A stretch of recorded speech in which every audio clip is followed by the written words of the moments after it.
Hello friends, இன்றைக்கி நம்ம பார்க்க போகிறோம் 0 to 2 month பேபிக்கு கோல்டு காஃப் ரெமெடி தான் பார்க்க போகிறோம். ஃபஸ்ட்டு வந்து கரண்டி எடுத்துக்கணும்.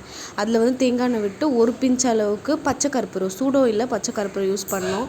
நெக்ஸ்ட்டு வந்து அது நம்ம கைப்பட அளவுக்கு பார்த்துட்டு 1 செகண்ட் மட்டும் தான் கேஸில் வைக்கணும். அதுக்கப்புறம் நம்ம கை சூட அளவுக்கு பார்த்துட்டு, பாப்பாவுக்கு நெஞ்சு பகுதி வயிறு பகுதியில் யூஸ் பண்ணக்கூடாது. அது வந்து சொல்லுவாங்க. அதுக்கப்புறம் வந்து பாப்பாவை திருப்பி பின்னாடி கொஞ்சம் முதுகு பக்கத்தில் தேய்க்கணும். அதுக்கப்புறம் காது பின்னாடி வந்து லைட்டாக தேய்க்கணும்.